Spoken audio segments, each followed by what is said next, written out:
अहिले मेरो फेसबुकको खाताको ब्यालेन्स यति छ, $9,965.88 छ र यो कुनै पोइन्टमा हिस्ट्री हेर्ने हो भने जस्तै मेरो ओभरअल हिस्ट्री हेर्ने हो भने के छ भने सुरुमा $9,895 भयो ड्रडाउन, त्यसपछि एकचोटि योभन्दा अगाडिको र त्योभन्दा अगाडिको विकमा $10,307 सम्म पनि मेरो खाता पुगिसकेको थियो। तर योभन्दा अगाडिको विकमा चाहिँ के भयो भने ड्रडाउन भयो, निकै नै ड्रडाउन भयो र अहिले ब्यालेन्स यतिमा छ। किन यस्तो भयो भने हामीले यहाँ ट्रेडिङ रिजल्ट हेर्ने भने लगातार के भएको छ भने 4वटा लस भएको छ। 4वटा लसेस भएको छ हैन, विन ट्रेड एउटै भएको छैन। किनकि यो विक भनेको अलिकति ब्याड लक जस्तो पनि भयो, किनकि जति पनि चेन्ज अफ क्यारेक्टर भएर मैले पर्खेको छु त्यहाँसम्म पुल ब्याकै आएको छैन हैन। जस्तै यो ग्यापसम्म मैले वेट गरेको थिएँ, त्यससम्म प्राइस नै आएको छैन। पुरै म्यासिभली मुभ भयो पुल ब्याकै नगरिकन हैन। यहाँ पनि हेर्नुस् र यहाँ पनि सिधै माथि गएको गयो, ग्यापसम्म आउँदै आएन र यस्तो भनेको नर्मल हो हैन। प्रत्येक महिना कमाइ राखिन्छ भन्ने हुँदैन ट्रेडिङमा। कुनै महिना यसरी ड्रडाउन पनि हुन सक्छ, ब्रेक इभन वा इभन लसमा पनि हुन सकिन्छ। र यसरी यो लगातार 4वटा लस भनेर जुन ड्रडाउन हुन्छ यो एउटा ट्रेडरले फेस गर्नै पर्छ र यो कसैले पनि एभोइड गर्न सक्दैन।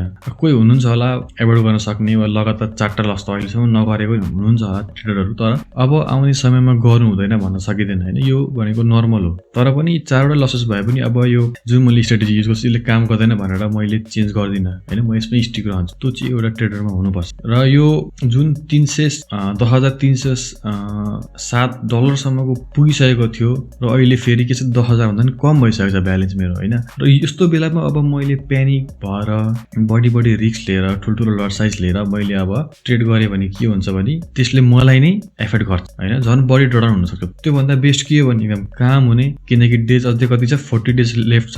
48 डेजसम्म पनि मैले धेरै नै अपर्च्युनिटी भेट्न सक्छु। यो एउटा मैले यो दुईटा ट्रेडले हेर्नुस्, दुईटा ट्रेडले 307 सम्म पुर्याइसकेको थिएँ हैन। यति ड्रडाउन भएर पनि मैले $10,307 सम्म 3% बढाइसकेको थिएँ। त्यसैले कुनै अपर्च्युनिटी मैले पाएँ भने त्यो मैले हासिल गर्न सक्छु। त्यो एउटा कन्फिडेन्स चाहिँ हुनुपर्छ आफ्नो ट्रेडिङ स्ट्र्याटेजीमा हैन। एउटा ट्रेड मिल्यो भने पनि मैले 2% 3% सम्म कमाउन सक्छु हैन। त्यही भएर चाहिँ एउटा कन्फिडेन्स चाहिँ हुनुपर्छ आफ्नो स्ट्र्याटेजीमा। र कसैको बानी के हुन्छ भने यत्रो पुगिसकेपछि अब त्यही दिनमै 300 पुगिसक्यो हैन, $10,307 पुगिसक्यो भने अब त्यही दिनमै 500 पुर्याउनको लागि चाहिँ जबरजस्ती सेटअपहरू हेर्ने पनि हुन्छ कतिजना ट्रेडर्सहरू। त्यस्तो मैले गरिनँ हैन। जुन बेला आयो त्यो बेला ट्रेडले, र जुन बेला ट्रेड सबै प्रफिटै हुन्छ भन्ने छैन, कतिवटा लस पनि हुन्छ हैन। लस भएका ट्रेडहरू पनि तपाईँहरूलाई देखाउँछु। जस्तै यो हेर्न सक्नुहुन्छ, यो अस्ति शुक्रबारकै हो हैन। यो एउटा पोइन्टमा आएको छ, यो ग्यापमा पनि छ र एउटा ओबीमा पनि छ। मार्केट यहाँसम्म ग्यापसम्म आएर एउटा चेन्ज अफ क्यारेक्टर दियो। मैले अर्डर यहाँ राखेको थिएँ, तर के भयो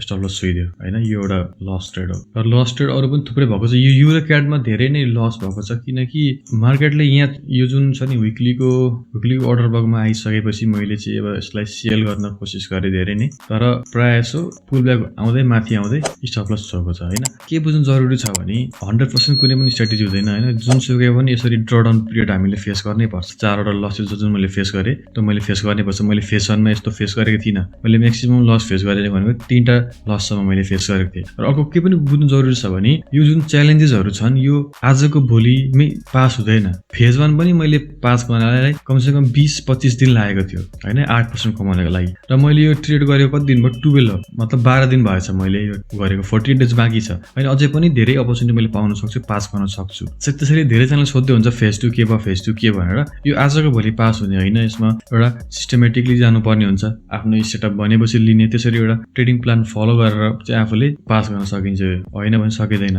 जबरजस्ती चाहिँ सेटअपहरू आफै चाहिँ आफ्नो माइन्डले आफै बनाएर चाहिँ त्यस्तो हुँदैन। आफ्नो फोकस सेटअप बनेपछि लिने। जस्तै मैले यहाँनिर के छ कतिवटा मैले ट्रेड मिस गरेँ यहाँनिर। यो विक मैले धेरै ट्रेड मिस गरेर पनि यस्तो भएको होइन भने मेरो ब्यालेन्स पोजिटिभै हुन सक्थ्यो, तर मिस पनि कसरी भएको भने पुल ब्याकै नआएपछि चाहिँ जस्तै यो एउटा चिन्ज क्यारेक्टर दिएपछि यो पोइन्टसम्म मार्केटै आएको छैन हैन, प्राइस नै आएन, माथिको माथि गयो, जस्ट ट्रिगरै भएन मेरो ट्रेड। यहाँ ट्रिगर भएन, यहाँ पनि ट्रिगर भएन, यहाँ पनि ट्रिगर भएन। र अब झन् यो विक त झन् अब एनएफपी विक छ हैन, न्युज छ। अब हेरौँ यो के हुन्छ। यस्तो ठुल्ठुलो न्युज आउँदाखेरि म प्रायः जस्तो ट्रेडै गर्दिनँ। त्यही पनि यो विकभरिमा कुनै एक दुईवटा ट्रेड बनिन्छ कि त्यो हेर्छु म। तर यो शुक्रबार त म ट्रेडै गर्दिनँ किनकि एनएफपी हो। र यसरी रेड न्युज भएको बेलामा चाहिँ म ट्रेडै गर्दिनँ। र तपाईँलाई त्यही सल्लाह दिन्छु। यो विक मैले फेज 2 पास गर्न अलिक गाह्रै छ। नेक्स्ट विक सायद मैले नेक्स्ट विक चाहिँ अब पास गर्न सक्छु, किनकि यस्तो ठुल्ठुलो न्युजहरू चाहिँ ट्युसडे न्युजै छैन हैन। वेडनेसडे पनि एउटा न्युज छ, सिपिआई न्युज रहेछ भनेपछि मन्डे र ट्युसडे ट्युजडे न्युज छैन, त्यस्तो हेभी न्युज छैन। अनि फ्राइडे पनि त्यति एउटा रेड न्युज त रहेछ, तै पनि हेरौँ सेटअप भन्छ कि भन्दैन। त्यसपछि अर्को विक हेरौँ, अर्को विकमा पनि ठुल्ठुलो न्युजहरू त छ, तर कुनै दिनमा न्युजहरू नहुन सक्छ। जस्तै यसमा यो अनइम्प्लोइमेन्ट चाहिँ जुन बेला चाहिँ जस्तै 6:15 मा न्युज आउँछ नि, यस्तो बेला चाहिँ के गर्न सकिन्छ भने 6:15 पछि सेटअप हेर्न सकिन्छ। तर कुनै हुन्छ राति आउने न्युजहरू हुन्छन्, जस्तै यो FOMC भन्ने हुन्छ नि, तपाईँको 11:45 मा न्युज आउँछ होइन। र यस्तो बेला चाहिँ के हुन्छ भने अब साँझमा न्युज लिएको छ भने, जस्तै 6 बजे लिएको छ भने, अब राति 12 बजेसम्म त्यो ट्रेड होल्ड गरेको छ भने एकदमै यो चाहिँ रिस्की हुन्छ होइन। कत्रो मुभ आउँछ के मुभ आउँछ भन्न सकिँदैन। त्यसैले यस्तो बेला चाहिँ दिउँसो ट्रेड लिएर चाहिँ साँझसम्ममा क्लोज गरेको राम्रो हुन्छ। यस्तो बेला साँझमा चाहिँ ट्रेड नलिँदा राम्रो होइन। न्युज कुन बेला आउँछ त्यो पनि हेर्नुपर्ने हुन्छ। जस्तै यहाँनिर 7:45 मा आउँदैछ होइन, 7:45 मा न्युज आउँदैछ भनेपछि अब 7:45 पछि मात्र सेटअप हेर्नुपर्ने हुन्छ हामीले। र अब मैले ट्रेड गर्दा के गर्छु भने जुन यो किल जोन छ नि, यो किल जोन 9:45 भइसकेपछि उता जतिसुकै सेटअप बने पनि म हेर्दिनँ। अब यो 7:45 मा न्युज आउने भनेपछि 7:45, 8:45, 9:45 3 घण्टामा त्यस्तो सेटअप बनेन। अलिकति जुन म सेटअप हेर्छु, जुन ICT कन्सेप्टको म तपाईँलाई सेटअपहरूको मैले भिडियो बनाएको छु, त्यो सेटअप्सहरू चाहिँ त्यो 3 घण्टा भित्रमा बन्न अलिकति गाह्रै हुन्छ। र कुनै बेला बनिन्छ पनि, अब हेरौँ के हुन्छ होइन। अब तर न्युज टाइममा चाहिँ म प्रायः जस्तो चाहिँ सेटअपहरू एभोइडै गर्छु। कि त पुरै अब कन्फ्लुएन्स मिलेर सबै चाहिँ अब मिलेको छ भने पनि म अलिकति चाहिँ हिचकिचाउँछु। ट्रेड लिए पनि जस्तै मैले 1% रिस्क गर्छु भने हाफ मात्र रिस्क गर्छु, 0.5% मात्र रिस्क गरेर ट्रेड गर्छु यस्तो बेलामा चाहिँ, न्युजको टाइममा। कतिजनाले सोध्दै हुन्छ फेज 2 के भनेर। फेज 2 को मेरो अहिलेको सिचुएसन यही छ।